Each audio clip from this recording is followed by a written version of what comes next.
Welcome. You're listening to Don't panic, we're all going to die.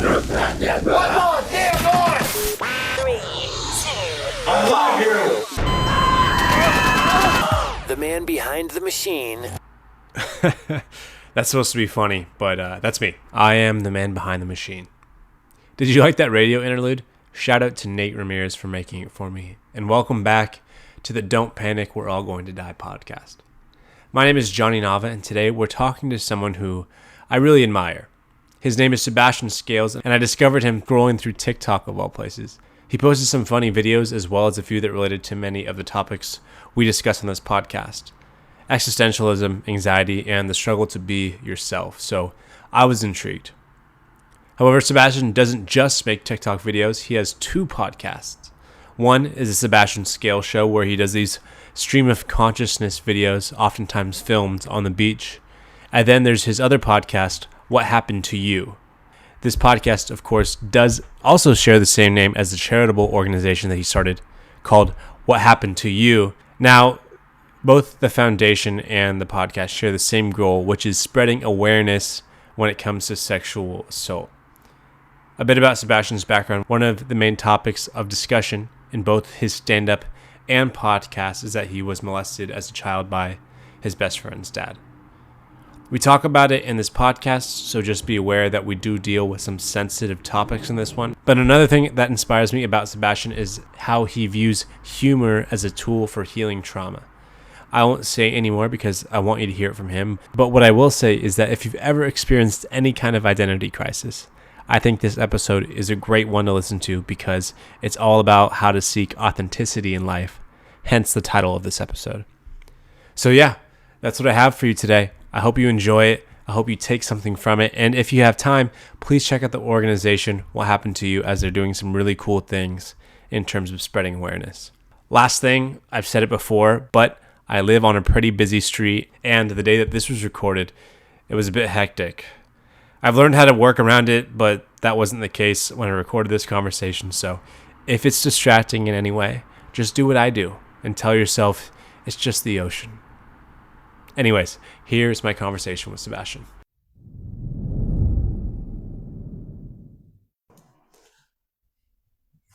All right, well, Sebastian, thank you so much for joining the podcast. Like I mentioned to you before we started recording, I've watched a few of your episodes of both of your podcasts, as well as some of your stand-ups, so familiar with what you do, and really excited to have you.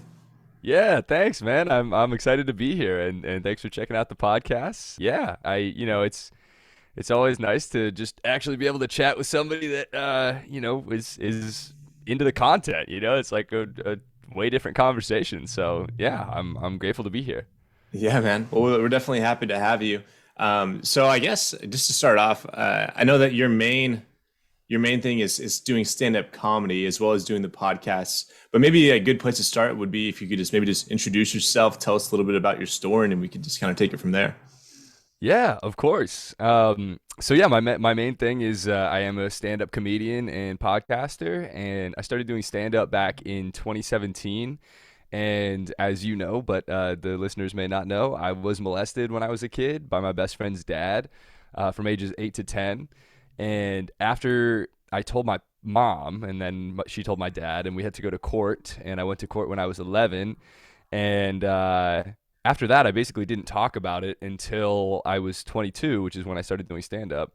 And the first set that I ever did was in New York City, and I did it about being molested. And it was just an absolute trip. It was like the craziest thing because it was like doing stand-up for the first time is already so wild. And doing it like about the molestation, it was this really like cathartic moment because it felt like now there's like a way to talk about this topic that I was so afraid of to talk about for so long in a way that makes me feel okay and the people that I'm talking about it to feel okay. One of the things with molestation and why people don't like talking about it is because of how uncomfortable it makes people feel. And, if I'm talking to somebody about my trauma and they're like, you can see them cringing and it like doesn't make you like, I don't want to make people feel like that. It's a lot easier to just not talk about it. So with stand-up, it's like this, you have a way to introduce this topic and this type of conversation through laughter. And what I've found with laughter is like once you're laughing about a topic, it's a lot easier to actually get into the details and like how it really affected you, because people know that you're okay. And if Right. they can feel that you're okay, then they feel much better listening to what you're saying.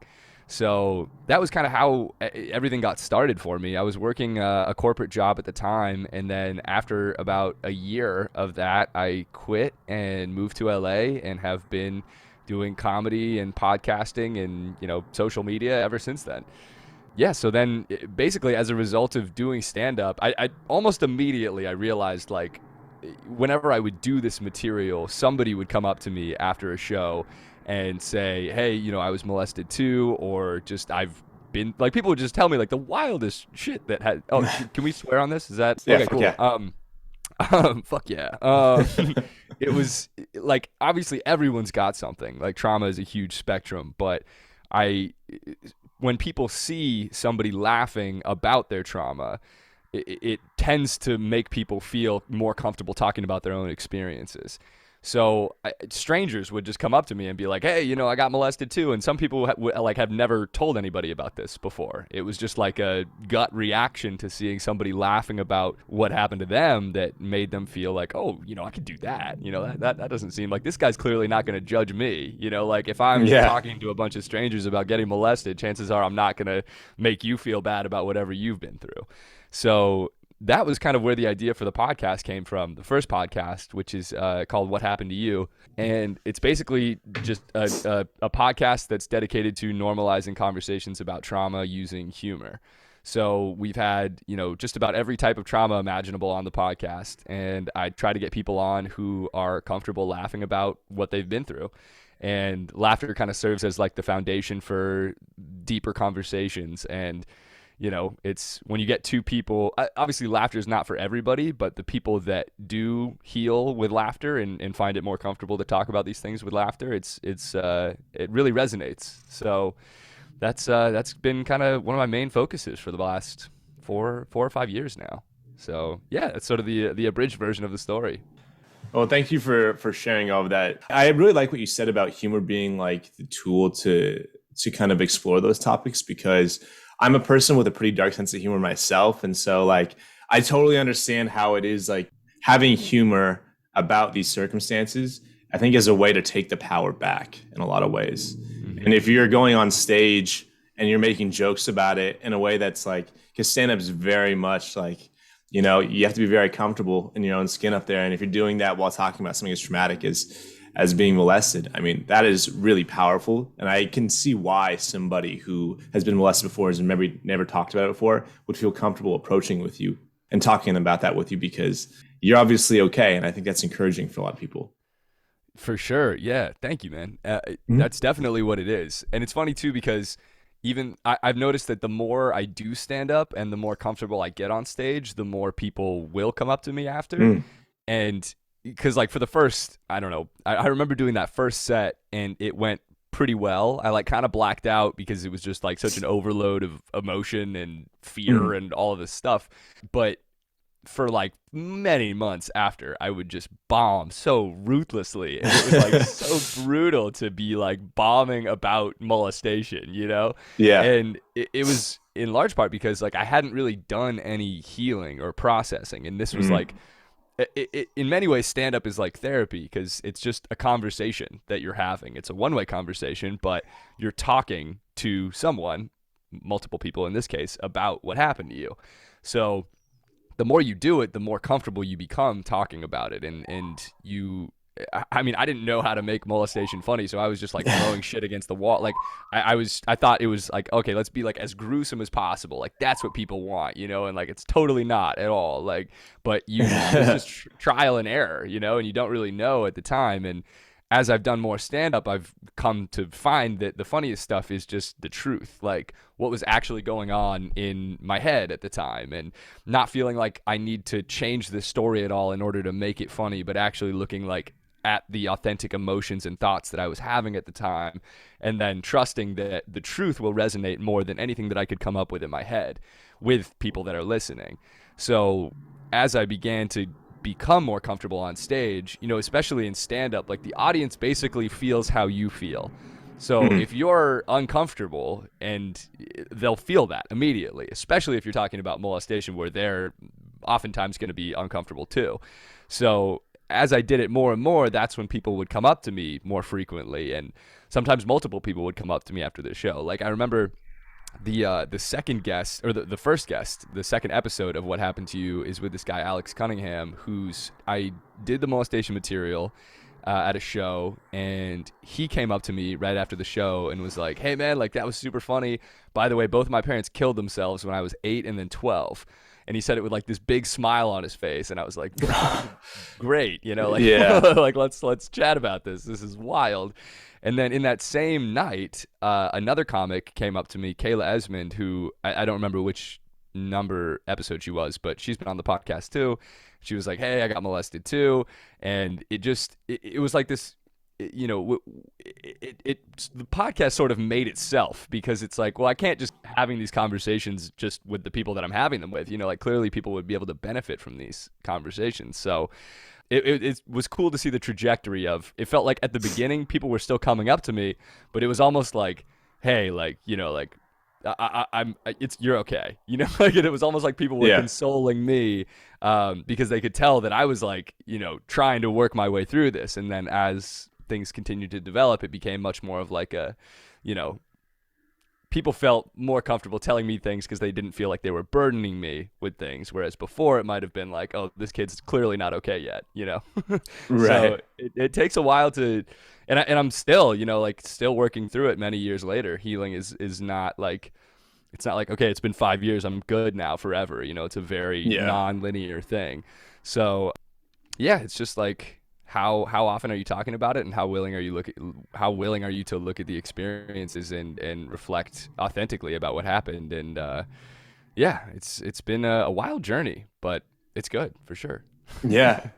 I'm glad that it's going well. And like I get what you mean when you say it's a non-linear process. I think that's like, in my experience, like having not been molested, but I've had other personal experiences that have been pretty traumatic. It's like I don't feel like any process is a linear process when it comes to healing. You have your good days and you have your bad days. And I think maybe part of the healing journey is learning how to sort through those bad days with a little bit more ease. I'm curious to hear from you, maybe like, what are some other ways that you've healed outside of comedy, or has comedy really been kind of like your rock in terms of navigating through the process? There's a lot of things. Comedy, again, it really does feel like therapy for me. And I've done therapy before. And any way that you can find to have conversations about this, even just with one person or just with yourself, but just to be spending time reflecting on these experiences and allowing yourself to feel the emotions that you might have felt like you weren't allowed or couldn't feel at the time. Those emotions don't go away until we feel them. So I've noticed that like a lot of the time, I haven't like broken down on stage or anything, but I'll do a set and then be driving home in my car and be like, whoa, like I'm like super intensely emotional right now, because it feels like you're, finally allowing yourself to feel these feelings. And not resisting emotion has been a really big thing in my healing journey, where I felt like, this went on for 2 years and I wasn't telling anybody about it. It was like a big secret. So I was like harboring a lot of this emotion, and like just anytime you're keeping secrets from the world, it's like, especially about something like that, it tends to be just like this big weight that you're carrying around. And so, sometimes I won't even know that something is going to make me emotional until I say it on stage. And then I'm like actually reflecting on it later. And I'm like, wow, that was actually a thought that I didn't really, I kind of forgotten that I had, or maybe something that I had just been carrying with me that I didn't realize was still like dormant in my body. So I think just letting go of any particular way that you thought you needed to heal, or like any time frames that you felt like, oftentimes if you feel like you're needing to rush, or like you're getting upset by like how it's still affecting you, that tends to make it worse, instead of just like being with yourself in every moment and like not trying to make things other than what they are. So letting go of resistance has been helpful for sure. And then also like meditation has been immensely helpful. It's kind of a similar process to not resisting and just sitting with feelings, but like coming back into the moment and recognizing that no matter what you've been through in this moment, you're safe and you're okay. And you don't have to be tied down to like the operating systems that got you through those traumatic times. I'm realizing that like now more than ever, like I have these people pleasing tendencies that really get me into like tough situations in my head where I'm like battling my mind back and forth about like hypothetical situations that I don't even know if they're happening or not. And I think a large part of why I'm such an overthinker and people pleaser is because of the molestation. I was always playing with the idea of speaking up and then running through the infinite possible scenarios that could happen if I did speak up. And like as a kid, you know, as a 10-year-old, I'm like, don't have like a good logic brain yet to be like, Yeah. okay, this makes a lot of sense. And then that person would, you know, I thought like people would just get hurt. I thought my family would get hurt. I thought I would lose my friends. You know, there's, again, infinite things that could happen. And so I think that because I was dealing with that internally for so long, it made me develop these tendencies that make me feel like I really need to make sure everybody likes me or keep everybody happy. Otherwise, there's going to be danger. So, you know, sort of reflecting on your own tendencies with some sort of objectivity and not blaming yourself for the way that you are, and more just looking at your operating system and being like, okay, is this something that I'd like to change? Where did this come from? Why am I like this? Looking at yourself without judgment and then sort of deciding like, okay, what do I kind of want to work on? Is this a tendency that I'd like to do less or something that I'd like to do more? You know, whatever it is, just looking at yourself currently and the version of yourself that went through all the trauma without blame or shame or any of the emotions typically associated with those experiences is a really helpful way to heal. And also mushrooms are great. For sure. Definitely recommend. Mushrooms can help for sure. Yeah, I'd actually be curious to hear a little bit more about that because it's something I haven't talked about quite yet. But I would be curious to learn how that kind of works in with the healing process. But you said a lot of things that I totally agree with. And I think the one I liked that kind of stuck out to me was just trying to be objective with yourself. I think that's helpful in like whatever the situation is. But, you know, being able to take a look at yourself without blame or shame or any of these instincts that we have to feel about our own experiences, I think is so important, right? Because it's like oftentimes like the things that we feel all these negative ways about, especially in regards to our past, like a lot of it's like not even our fault, you know? And if we can maybe be objective about that, and I think it help us process these types of things, but also helps us heal moving forward. And like man, you said, doesn't have to be linear. Especially like it's especially with childhood trauma, it's hard to not blame yourself. And I blamed myself for so long, like especially when the molestation starts, or when it started for me, and I didn't say something the first time. That made me feel like every time after that was because I didn't say no the first time.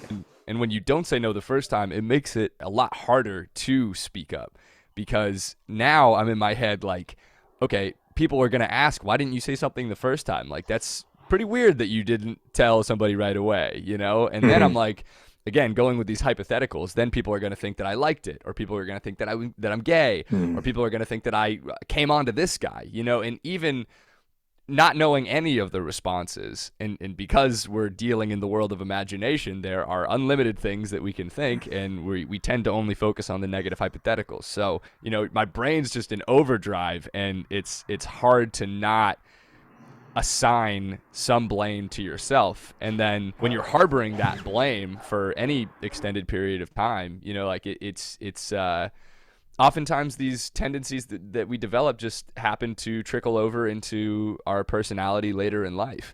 So yeah, just like recognizing that, you know, as you said, especially with regards to childhood trauma, but like most trauma, like it's not your fault. And really learning that and actually believing it, and believing that you're worthy of like letting go of that blame, and understanding that like almost 100% of the time, nobody thinks the things that you think they're thinking about you, especially in this way. You know, like nobody was mad at me except for the guy who molested me and like his family. Obviously, they were pretty pissed about it, but nobody is mad at me, or nobody's going to harm me, or most of the things that I thought were going to happen did not happen. So Yeah, I completely agree, man.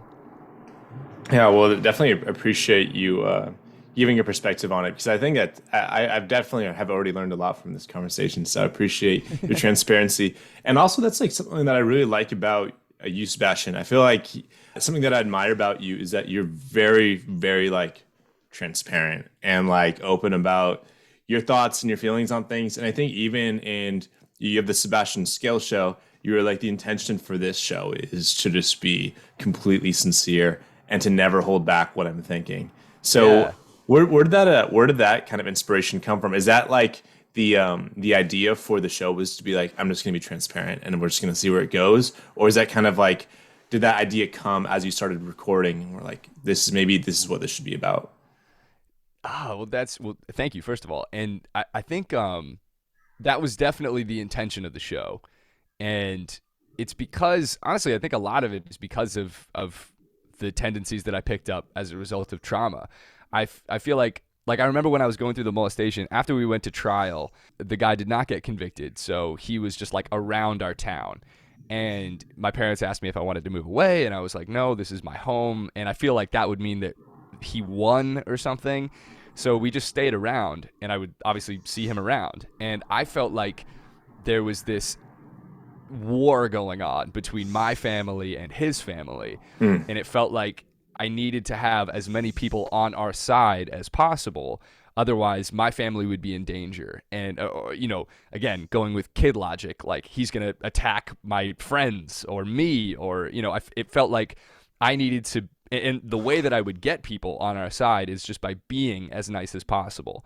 And almost like to a fault. And I felt like I've noticed growing up now that like I have a huge tendency to not be authentic and to present the version of myself that I think I need to present in order to make sure the people that I'm talking to are going to be on my side.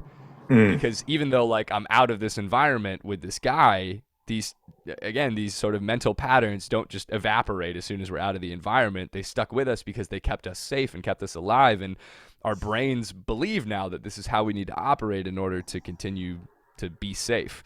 So the idea with the Sebastian Scales show was to be like, okay, if I say something that I think is not actually what I mean, and it's more like I think this is what people would like to hear, or this is what I think I need to say in order to keep people's attention in the podcast, to basically identify that and then not do it, and then say the thing that I actually mean. And to just experiment with authenticity. Like, I feel like I've been doing that a lot just in the last year and a half or so, is like, what happens if you stop presenting a version of yourself? Like what kind of an existence is it if you are not ever changing who you are? And in my experience, it's just been like the most freeing feeling, because instead of being in your head trying to calculate like every scenario that could go wrong and then trying to act accordingly, you're just trusting the truth of who you are and knowing your intention. And like, I know, I'm a peaceful person. My intention is not to harm whoever I'm talking to, and trusting that they can pick up on that. And if they misinterpret, what I mean, I'm just going to trust them to tell me, and then I can clarify like, yeah, dude, I totally didn't mean to do you any harm. And like, let's not, truce, like peace, it's all good. I'm not trying to cause any issues here. So it's basically just an experiment with authenticity. And the more the more I'm able to let go of the masked version of myself that I felt like I needed to present for so long, the more comfortable I get in my existence. And I don't feel like it's just so much more relaxing, because you're just like bopping around and just like, hey, like it's like, you also, I think, in the same way that talking about molestation allows people to do the same, I think being authentic also allows people to be authentic more in whatever that means to them, because you can feel it. You're like, and again, in the same way that like I'm not judging people who tell me that they got molested or whatever they've been through, because they know that I'm like very open about it. And I think the same thing happens with authenticity, where it's like, hey, I'm not judging you for being who you are, because I don't that's not what I want to allocate my energy towards. Like, I'm trying to focus on myself and like be who I really am here. So feel free to be whoever you are. And it's, it's all good. So that's kind of, that's where the inspiration for the show came from. And it's quickly evolved into just like, all right, what's happening in my head in this exact moment? And then like, just sort of running with that. And it's really trippy. It's obviously related to meditation too, but it is a wild experience when you start putting attention on your thoughts and seeing how negative they are and how frequently they are negative, Yeah. and being like, wow, like, is this actually how I would like to continue living my life? And deciding to not do that consciously by putting your attention elsewhere on like the external world. You know, like most of us just spend all of our time, like our attention is just entirely in our heads, and it's a very more relaxed, authentic experience to be engaged with the person that you're talking to, or the environment that you're in, or just with your breath. You know, like what's actually happening in reality rather than the reality that you created in your mind. So yeah, that's kind of where the show came from, I guess. Yeah. And I think what you're describing too is like a lot of mindfulness practices, right? Where it's like trying to get out of your own head, being more present, and not thinking of all these like anxiety ridden things that could potentially happen that haven't yet. But I like what you Totally. said a lot about it being like an experiment with authenticity, because I know you described wearing like a mask around people because of these experiences that have happened to you. But I do think that it's something that we all do, where I definitely feel like when I'm at work, I'm a different version of myself than when I'm with my friends or with my parents. And even with different friends, I feel like I'm a different version of myself. So when I was listening to your podcast, I really liked the idea of like trying to figure out who I am outside of all of that, where it's just me. Yeah. And I do feel like, to be honest, I feel like that's the large part of what like having a podcast is. You know, you're getting people that like you're interested in talking to on, and you're exploring topics that are really interesting to you. Because like at the end of the day, like most of the people that we don't really know in real life. And so like Yeah. it's just for me, that's what this has felt like. But I like that yours is solo, because I'm kind of like exploring myself with the help of other people. And Yeah. with you, it's like it feels very stream of consciousness, which I admire, because like if I turned a camera on, started talking to it, I don't think I could get anywhere. Well, I totally feel you, and honestly, I think most people feel that way, including myself, especially when I started. Like I don't know how many takes I did of that first episode, but it would be like completely different every time, and I'd have to convince myself that like even if nobody listens to this, it doesn't matter. Like it's more for the exploration of authenticity, and like it's the more we try to do things for like the response that we'll get from others, it's like we're not really being who we are, because we're just operating out of who we think we need to be in order for people to like us. And it's just, yeah, man, I don't know. I would say that you totally could do a solo podcast or just Thank solo you. episodes. And it's just like, I don't know, man. It's just kind of like sitting in like your like actual feelings and not being worried about how they come off. And I say this like being fully in my head for most of those podcasts, and thinking as I'm saying things that like, oh, people are going to hate this, or, you know, whatever. But then I'll literally say that. And then as you start to continue to call out the voice in your head that says like, this is not good enough, nobody's going to like this, you start realizing like the rationale that it's using for these thoughts is based on nothing. And then even if I know what's going on, it's like, well, worrying is still not really going to do much. So yeah, dude, I forget what you said at the beginning of that I wanted to talk about, but I'm forgetting now. Oh yeah, this is what it was. Totally, everyone has some version of masking, regardless of whether or not you were molested. It's like we just, I don't know where we develop these tendencies. Maybe it's like because of how competitive we're brought up, like schooling wise, like we're given a number, and like we get grades, and we just are competing with each other like right away, and we start feeling like, okay, where do I rank, and then what do I need to do in order to be higher than I am or something. I'm not sure where it originates. Obviously our upbringing has a big impact on it, but most of us are not being ourselves most of the time. And a lot of that, I think, is fear. It's like, okay, how would people react? Would I get like shunned from the community? I mean, it could be like a survival thing. Like, okay, am I going to get kicked out of the tribe if I say how I really feel? There's so many different potential origins, and maybe it's a combination of things. But as you experiment with it, you'll find, I've found, and I'm still finding, that it's a lot more fun to go through life being this real version of who you are, and trusting that, like, okay, if there are people that are going to fall out of your life because of you being who you really are, good. That's not somebody that should be in your life. Yeah.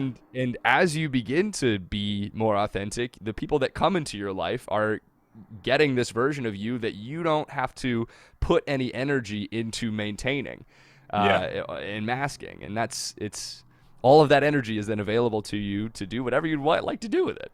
And so yeah, it's a lot more fun to be that way, for sure. Yeah, I love it, and I love how you explain that too, especially in regards to like letting go of people who aren't gonna vibe with that, because it's like that is that's not a bad thing at all. Yeah. But going off of what you were saying, like we don't really know where it comes from. I do think that there's something to be said for your developmental years being spent in like the ultimate hierarchy, which is school. It's like you're getting graded from from kindergarten to high school, and then high school itself is. I just read a book called The War of Art by Stephen Pressfield, and he talks about how high school is like the ultimate hierarchy because the number of people that are contained in a high school, even going back to like the first humans, is kind of like the amount of people that would be in a tribe, and so you understand where you fit in that very clearly, and then like that kind of shapes like an identity that you have for yourself. You're like, oh, well, I'm a geek, or I'm a jock, or I'm like this or that. And then you just go into life, and maybe you can rebrand in college if you decide to go to college. But like, you form this sense of identity pretty early on, and it takes a lot of introspection to kind of like, be able to be objective about yourself. Dude, totally. I remember talking about rebranding in college. I remember coming back from college after my first semester, and I remember thinking to myself, I'm gonna be the type of person who says less things now. I'm gonna be like more mysterious and calm and like, sort of. And I remember I had a bonfire with like some friends of mine who I've known my whole life. It was like our first interaction since we got back from college, and I remember like consciously like biting my tongue and being like, nope, you're a stoic college fucking freshman now, like hold it together. And I remember one of them just calling me out like, are you good, like what's going on, like this is clearly not who you are. But we feel like finally I have an opportunity to be this once again a new version of myself that I think will be even more like than the last version that I've presented for 18 years or whatever. It's so funny how we feel like we have to be so other than who we are. And I think you're right, it definitely does come back to the ranking and figuring out where you fit in this hierarchy. I mean, dude, I remember I was so neurotic about grades, and like they would publish our grades in the town paper. So like they would have like a 4.0 section, and then they would have like a 3.2 and up section. And I remember like just scanning the list of 4.0s, and then I would see these kids in school, and it felt like they had like a little fucking digital number above their heads. It's like, okay, these are the top dogs, and it just like, I remember thinking if I just had that, I would be okay. If I just had a 4.0, because then everybody would walk around and see me, and they'd think that guy has a 4.0. He's, and it's just like, immediately I identified myself as like, okay, you're smart, but you're not the smartest, and you're not that, and you never will be. That's drawing these like definitive conclusions about who you are. And then you get to college, and it's like, oh, I can like totally reinvent myself or whatever. But then it's like, okay, it's kind of more or less the same thing. I'm just like a little bit older now, and so oh man, it's trippy looking back on these things and thinking too about how like, I mean, I had this class in high school. I was taking physics, and the teacher would cold call people. And I just remember being like so deeply afraid of being cold called and just getting the question wrong, and then thinking that like that now affects my overall standing in the community. And just like thinking like, okay, these people in class are going to think so much less of me now if I don't know what centripetal force means. And like, just like, I don't know, we just create all of these wild hypothetical responses that people are going to have to us. And like, I'm not even thinking about like, what if I get the question right? Or like, what if I get it wrong and nothing happens, which is what always happens. But in my head, I'm like, now these people who have their whole own lives and their own worries and anxieties, and who are doing their own versions of masking, I'm thinking that they're going to be spending the rest of their day and the rest of their lives thinking about this question that I got wrong today in physics. It's just like totally crazy behavior. And the more we sort of become aware of that, the more we can actually take like conscious steps to not put so much pressure on ourselves, and also not like assign these wild personalities to the world around us. Yeah. And it's like we spend so much time thinking about ourselves that we think that everybody else thinks about us just as much as we do, when the reality Yeah. is that nobody gives a shit. Like, Nobody cares, nobody gives a dude. shit about what you're doing, or like the answers that you get wrong or right. And it's funny, like, so like I didn't do the stoic quiet guy phase, but I did when I got to college. I was like, I'm gonna get in really good shape. Yeah. So I did an experiment where I was like, I wanted to see what it would be like if somebody kept their New Year's resolution of being like, I'm going to work out this year. So I worked out 6 days a week for a year, and I wrote about it. And I got and I put on like 30 pounds of muscle over the course of a year. Then I noticed that like anytime I would eat unhealthy, I'd be like not enjoying it because I knew that it was like an unhealthy meal. Or if I was drinking with friends, I'd be like, all right, well, I could only take shots of vodka or tequila because I don't want to drink beer because it's gonna be too many calories. And it's like you just start getting in your head about like random shit. And I was like, this doesn't feel like who the person that I want to be. Even if it gives you perks in other areas, if it's not like in tune with who you actually identify with or who you kind of want to be, like I don't want to be the guy that's like worrying about a burger and fries every time he eats one. Like I kind of want to just Yeah. enjoy myself when I can, and life's too short. Yeah, and sometimes the only way that we get there is by just continuing to try things that we think we want and want to be like, until we realize like, oh, this is just exhausting, and Yeah. I'm not actually enjoying this that much. And yeah, especially when it's like, okay, if your tendency to work out or desire to work out is now like causing you to ruin the experience of eating food or like drinking with your friends, it's like, okay, some people that might be worth it, and other people it's like, well, I don't want to give this up or have this be just like ruined as because I feel like I can't enjoy it or need to be something other than who I am.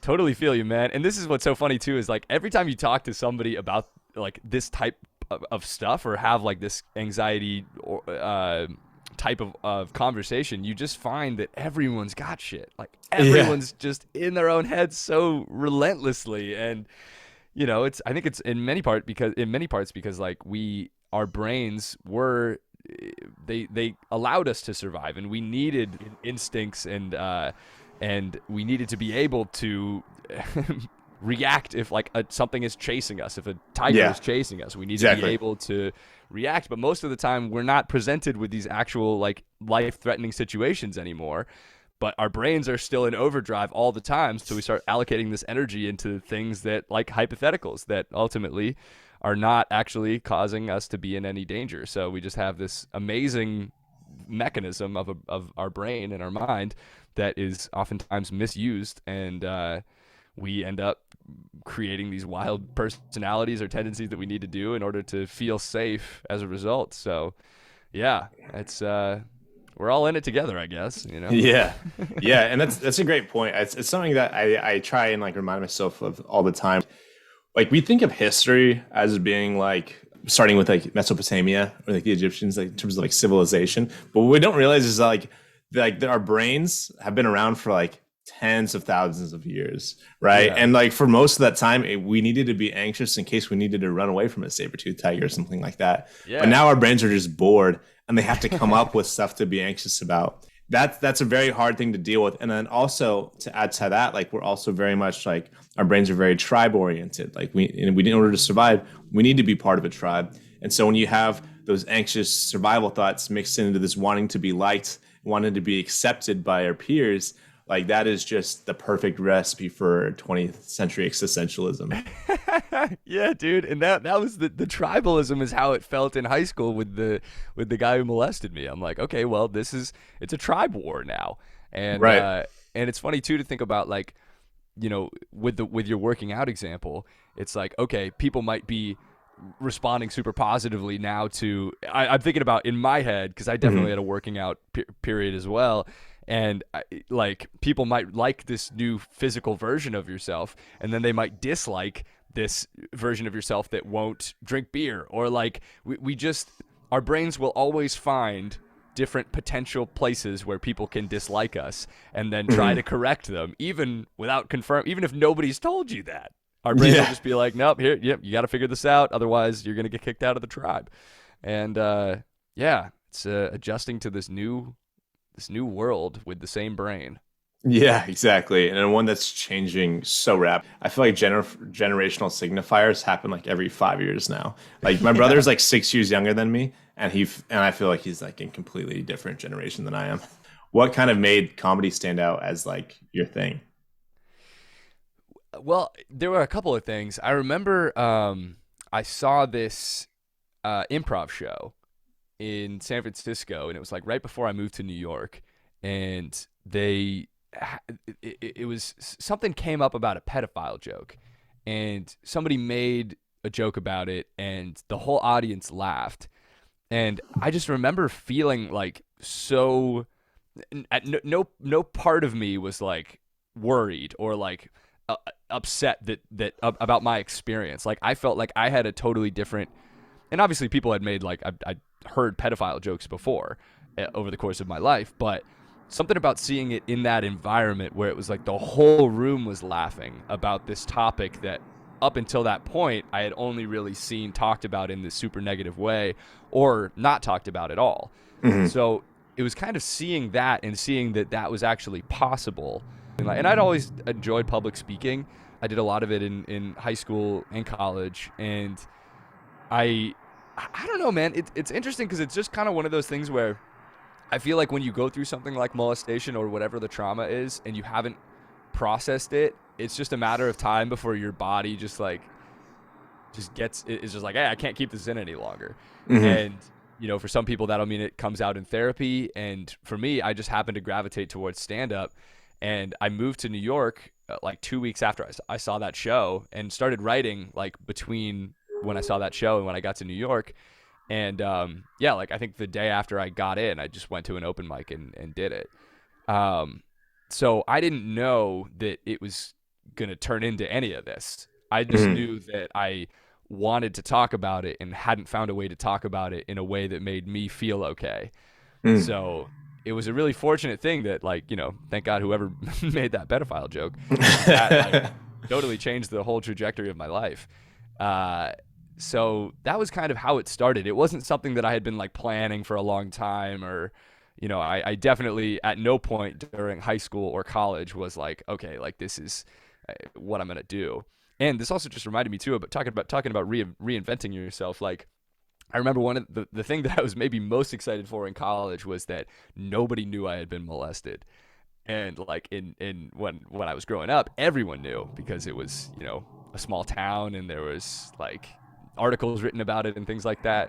So I remember that version of myself. I felt like, whoa, I can be like way more relaxed and not like sort of always talking to people knowing that they know about that. So I Hmm. felt like that was an opportunity to kind of reinvent myself and reinvent myself by not just having this thing associated with me. But yeah, that was pretty much how I got started in comedy. Yeah. You ever thought about doing stand up? I've done it before. Oh shit. Yeah, yeah. Oh But no like, way. I was not good. I was actually, so before I talked to you, I'm not sure if you know who this is, but I talked to Strider Wilson. Yeah, And totally. yeah, and I was telling him about it, but essentially, like the reason I ask is I think people get into it for different reasons. So, Hmm. like for him, like he's obviously just like a super funny guy, and Yeah. like you can tell, just like everybody around him his whole life was probably like, dude, you're so funny, you should do stand up, and that's probably why he got into it. And then like my take from you is that like you're obviously a very smart, introspective guy. And then you also are a good speaker. So it seems to me that it's like I'm smart and I'm introspective and I like speaking. I should go do stand up comedy because I could probably think of some things that are also funny. Then Yeah. for me, Yeah. I was like, I like to write and I like to write things that are funny. And I think I can be good at that. But I wasn't sure if I can make that translatable to being on stage. And it turns out that I can't. Or I shouldn't say that. But I went the first time and I did okay. And then the second time I bombed. It was Armenian night. And I was just like not the person that they were looking for. And I was just like, it was a really good experiment. It's something that I just wanted to touch a little bit, but I kind of felt to me that like everybody else that was there was like trying to be a stand-up comedian, and it almost felt to me to be disrespectful to be like, I'm gonna go take up everyone's time for this thing I'm just kind of goofing off with. Well, talk about being perfectly in line with everything that we're talking about. Like that's people are going to think that I'm taking up time, You know, like it's Yeah. like That's a good point. everyone at that mic is in their own heads about how their set is going to go. Or I feel like, especially at open mics, most people aren't even listening. Like most people are just like Yeah. on their phone writing, or, just worrying about a bomb that they had however many years ago or last night or whatever. So I would certainly say that like you're just as qualified as anybody else to be there. And I remember Yeah. feeling the same way about like, especially when you start, it's like, oh, these people have been here for years, like who am I to, but it's like, yeah, they started at 1.2, and anybody who's like, you shouldn't be at this, like it's an open mic, like, Yeah. literally anyone can go, just in the same way that everyone's in their heads in every moment in life, particularly at an open mic. Yeah. And even the people, even if you bomb, like everyone has forgotten about it the moment you get off stage. And it's, I think the quicker we can come to terms with that and just like let go of how we think people are viewing us. And in many ways, I try to tell this to myself when I start doing things like that, because it's like the audacity to assume that like these people are going home and just like hating us for these things that we've done. Yeah. It's like, it's not, people aren't living their lives this way. I think it was Albert Einstein. Somebody had the quote. It's like the most important decision we have to make is whether we live in a friendly or hostile environment or universe. And if you start operating from that place of like the people around me, again, like until I know that there is a problem, I'm not going to create one. And Yeah. if you default to assuming that you live in a friendly environment, then all of a sudden you can relieve yourself of all of these worries of like, okay, I better not go back to that open mic. Otherwise, the same people are going to be there and they're going to be mad at me again, even though I don't know that they were mad if they were mad at me the first time. And we're like we're at odds with the world instead of being integrated and a part of it, which is what we are. I mean, like we're all just as qualified as any other part of the universe. We're just so right in the middle of it, and not, Yeah. middle is not the right word, but we are in it. We are it. And making that sort of distinction and trusting that like maybe these people at this open mic are not thinking negatively about me, and it's a very different way to go through life, and it's a lot more relaxing. I also think that like bombing is like such a good character builder because like when you think about it, like you probably have experiences because you've done it way more than me, but like when you tell people that you do stand up, like they're so much more interested in that than any other like hobby that you can have. Because like I'll be like, oh yeah, I play guitar. Like, this will remind me. I play guitar. Oh, that's cool. Yeah, I like to write. Oh, that's cool. I've done stand up before. You've done stand up before, and it's like Yeah, people are automatically interested because the idea is that like they would never do it because they're so afraid of bombing. And then if you go up, do stand up, and then you bomb, like that is like a worst fear for so many people. But then you do it, and you know what? That's not even that big of a deal. And I yeah, feel like it's good to have that experience because then you're so much less scared of failure in the future. totally, dude. It kills your fear of public speaking, and once it happens, you're absolutely right. Like when people find out that you do stand up, it's just like in their head that they immediately start like confronting like what would that be like, and it's so Yeah, daunting and scary. exactly. And once you bomb once, it's like, okay, well, it can't really get worse than that. And Yeah, so, you immediately are confronting this fear that so many of us have in the most extreme way, but then nothing changes in your reality unless you would like it, unless you want to dwell on it and to think about how all these people are never going to forget that. The reality is like, we're only embarrassed if we allow ourselves to be. yeah. This only needs to affect us negatively if that's like how we tend to respond to these types of experiences. But once you bomb once and it's like, okay, I'm still alive, I'm still safe, I'm not going to get attacked because these jokes weren't funny. And if anything, like if you're not bombing, you're not trying enough things. Yeah. Like I remember starting in New York and seeing these people who would do the same set over and over again, like every day or every night. And obviously that's like part of the craft. You have to hone the set, but there is something to be said for like, okay, you got to be trying out new stuff. And oftentimes you'll bomb, and bombing just means you're like experimenting. And I feel like oftentimes you can learn the most from a bomb. Like Yeah. especially if you bomb with material that you've done before. It's like, okay, what was different? How did I present this differently? Was I giving off a vibe that was not comfortable? That's been my experience mostly, is like, if I get on stage, I can tell molestation material that I know is funny and works, but it'll get a very different response if I'm not in a good headspace. So, when you bomb, it's like you can really learn a lot, and you can figure out, okay, well, how do I figure out how to not do that again? Yeah. So Yeah. it's definitely a learning experience, but it is. I feel like I tell that to people. I'm like, if you have any inclination or any inkling to do stand up, like, you got to just go do it, and Yeah. just get out. You'll just kill the fear and develop this confidence so quickly, even if you bomb. That's just like, all right, well, I can pretty much talk in front of anyone now, and it'll be okay. Yeah. And you probably will bomb if it's your first time. Probably, yeah. Unless you say it's your first time. If you say it's your first time, then everybody in the crowd will be like, yeah, because everyone knows how hard it is. Yeah. So that's like one of the stand-up, like, you can kind of keep that in your back pocket. If you are doing it for your first time, you can just say that, and you'll get like a freebie, kind of. Yeah, even if it's not your first time. Yeah, you just keep doing it. That can just brought your material. It's your first time you say Yeah, exactly. What is just something that bothers you about the world today? And that could be, spiritually, mentally, existentially, whatever it is. And then maybe what's something that you might view as a solution to that problem? Yeah, well, I think that, honestly, I bother myself more than like anyone else bothers me. And Right. that often comes down to just like a lack of acceptance about myself. Like, I've been noticing that I am getting like so ruthlessly in my head about comparisons that I'm making to other people, and like particularly on social media, where like it's not a good thing to be able to at any moment check in with how many people like you. Like, Yeah. numerically, like, let me see exactly how many people like me right now out of all the people that I know, pretty much. And let me see also if they like me more or less than they used to. And also let me see how much everyone else that I know is liked. It's not like a good thing to be able to compare yourself in that way. And talking about the rankings that we were discussing, like, as growing up in school, like, it's weird to get like a like rank. I mean, like, how much do people like me right now? And if I post something that is more authentic and it's less liked, then do I need to revert back into the old version of myself? Should I just stop posting? I mean, I'll get like post paralysis where like, I'll be like, I just don't want to subject myself to this right now. Like, I don't really want to know how many people like me in this moment. I'd like to put out my content, but I don't, like for Instagram, like, you can turn off likes for photos, but not for reels and IGTV. And I'm like, I don't like this.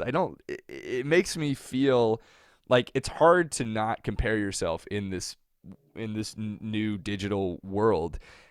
And sometimes I'll find myself being like, it's so neurotic, but like, I'll see somebody who's like more successful than me, and I'll Google their age and be like, oh, okay, they're 40. Like, it's fine. Like, like, I can relax. Like, I got plenty of time. Like, no worries. To that. Yeah, I think everybody does to some extent. Yeah. And then like, I'll go the opposite direction where I'll be like, oh fuck, this dude's 23 and he's killing it, and I'm like falling behind. I'm not going to make it. I should give up. And your brain just jumps to these, wild conclusions based off of, I always see people talking about this, but you're comparing yourself to people's highlight reels on Instagram. And so I think that, we're adults and we're dealing with this. Yeah. I can only imagine being a kid and growing up with Instagram. Like, imagine being in high school. I was neurotic about grades and grade comparisons, but like, having Instagram in high school and like middle school, like, it's just, I think that there's way too much of a focus on those types of things and comparative applications and just social media in general that is not conducive to like living a comfortable, fulfilling life. And I know it because like, my level of like happiness and general contentment is pretty directly related to like the amount of time I spend on social media. Yeah. And it's weird too, I think, especially in the pandemic, where like, it felt like I was going on there because it made me feel connected and not alone. But you can't really go on those applications without doing those comparisons, even if it's, subconsciously or like unconsciously. It's just like, it's a weird time. So I would say that is it's bothering me how easy it is to figure out where I'm at. So I think it's just like trying to keep your attention on the outside world as much as possible and using these applications to create and be authentic instead of like needing to meet whatever arbitrary standard you have in your head. Not defining your success based on, you know, things like that, and maybe defining your success more as like, how did I feel today? Like, did I feel good? Like, Yeah. that would be like my recommendation for it is trying to not get so wrapped up in comparisons. And so yeah, meditation and just like spending less time on social media would be my solutions to those things that bother me. Sort Cool. of convoluted answer, but yeah. I do. I get what you mean, especially like when you're talking about like looking at people's age. Like that's like the first thing I always do when I start feeling those things. And like comparison really is the thief of joy. But like, man, it's so tempting when you have all the information at your fingertips. One thing that I'm going through right now is like, I'm 28. I'm turning 29 next month, and like I've been working on this book for like a year now, and I'm like, if I don't get this out before I'm 30, it's gonna be it's gonna be unimpressive because like I want to be a guy who's written a book in his 20s. I don't want to be a guy who put it something because it's like, oh, then I'm just gonna be one of these other 30-year-olds that wrote a book. It's like it's cool if you do it in your 20s. Reality is it doesn't matter. Like It makes no difference. It makes no difference at all. And the likelihood of like it be like being anything is so slim anyways, you know? But like these are the kind of things that you subject yourself to. Well, Like, it's like healing, dude. Like it's like what we were talking about with the arbitrary amount of time that it'll take to start healing or be done with healing. You know, like we put all of these. I remember feeling the same way, dude. Like where, you know, it's like because I'm 26, turning 27, and I was like, you know, you better fucking figure this shit out before you turn 27. Yeah. Like, and it's just so arbitrary. Like, there's no basis for this other than like maybe the societal pressures and like how we think that we need to be at a certain age. But like, if we force that and say I need to be here by then, chances are what we create is from a place of lack. It's being like, I'm not enough right now, and I need to finish this before then. Otherwise, I'm gonna continue feeling this way. Like it's so funny, dude, but it's so real. Yeah. And also like you lose track of like the why behind it. Like why are you doing this? The reason you're doing it is because you like writing, or like for you because you like making people laugh. What's really helped me is just coming back to that and trying to find fulfillment in like the actual work. So if I write tonight, I'm gonna go to bed being like, hey, you got some stuff done today. Feel good about that. And like when I put out this conversation, when it's released, I'll feel good about that too, because it's like I'm producing something that I can stand by. And I think that as long as you could stand by like your taste and what the reason behind why you're doing everything in the first place, that's the key to at least starting to tune out a lot of the other noise. Dude, that's so well said, and it's so real because, you know, just with all the social media stuff that I was just talking about, like if the reason that you're doing a thing is because you think you'll get more likes, like you are setting yourself up for inevitable failure feeling wise. Like you will feel empty again soon. Yeah. And in the same way, like with money, you know, if I was just making this amount of money, then I would be okay. Like we're filling the we're not solving the problem. We're just postponing the feeling. You know, I felt the same way with this podcast where with what happened to you in particular, because every platform that I posted on, like it'll get demonetized on YouTube. TikTok will take it down for various different things, and because most people are like, no, like we can't. And I get it, you know, like it's hard to go from like, all right, like I got molested and now here's a word from Doritos, right? Like, it's hard to do that. So I understand why they don't want to monetize it, but it's tough when it feels like the growth is stagnated as a result of like people not being okay with talking about this yet. Mm-hmm. But when I get into that headspace, it's just because I feel like it should be bigger than this or whatever arbitrary, like, you know, instead of like, how many people has this affected already? What has the impact been already? And why are you doing this? You know, like if you're doing it to help people, of course there's like, I want it to reach as many people as possible. But if the reason that I notice that a lot of the time it's more egoic, and I'm like, I just want to be able to show people this and not have them think, oh, this isn't that big, you know, instead of being like, think of the people that you've helped already. If Yeah. the reason that you're doing it is that, then you've already succeeded. Yeah, There's no exactly. amount that you need to hit. And then when that's what I mean about creating from a place of lack instead of a place of wholeness. It's like, hey, we're already successful. We're already writing a book, doing podcasts, like Yeah. it's entirely up to us to view how we view our current situation. Anyone can feel any way about our situation. Most people feel nothing about our situation except for us. Yeah. But if you start viewing yourself as successful in this moment, like that is what creates success. And you start like the content that you put out is from a place of like, hey, I'm good, instead of I Yeah. need to be good, which is by definition defining yourself as I'm not good. So Yeah. yeah, dude, you're absolutely right. Coming back to the why and just, it Yeah. keeps you more grounded and rooted, and you don't have to worry so much. So Yeah. I really like that. And we got started, right? Like how long, I'm sure you could say this, like how long has the idea sat in your head before you started doing the thing, you know? It's Exactly. like, that's what happens is like you talk yourself out of doing a thing so many times. And once you start, like for me, why I started was because I eventually got to a place in my head where I was like, dude, as long as you start, that will be the success. And then everything Yeah. else is house money because like at least you're doing the thing, you're putting the shit out. And then like it can get big, it can get small, it can do whatever. But as long as the thing is being created, like I can at least stand by that. Because I think that like, what it's important. The work's actually important. And I think Yeah. like that's what I always try to like ground myself in. I try to at least keep coming back to. And I'm not always successful. Like I get caught up in the same things with social media. But I think that like coming from a place of not lack, some place that's not egoic, and trying to have that be at the center of it, I think keeps you out of being in that place of lack more often than not. Yeah, and lack is generally the root of comparison. Like Yeah. we're not, if you feel okay with yourself, you're not looking at other people and thinking, "Oh, now I'm not okay." You're Yeah. feeling okay and you're wanting other people to feel okay. Like I Yeah. hope that whoever I'm looking at on Instagram is getting all the likes that they wanted, or like Yeah. you want more success in the world. You want people to be as happy as possible, and that's sort of coming from a place of like, if you're full and you're happy and you're complete, you don't need anything from anyone in order to feel okay. So you just want more people to experience the feelings that you're having, instead of like, I need you to be less successful so I can be more successful in my head. Like, it's crazy. It's like the saying goes, like a rising tide lifts all boats. It's like that's kind of where I come from. It's like Yeah. I just want everyone to be successful, and because it's better. It's like the more people that are happy, I think this the better everything's going to be. So Yeah. I definitely Yeah. I definitely try to root for everybody.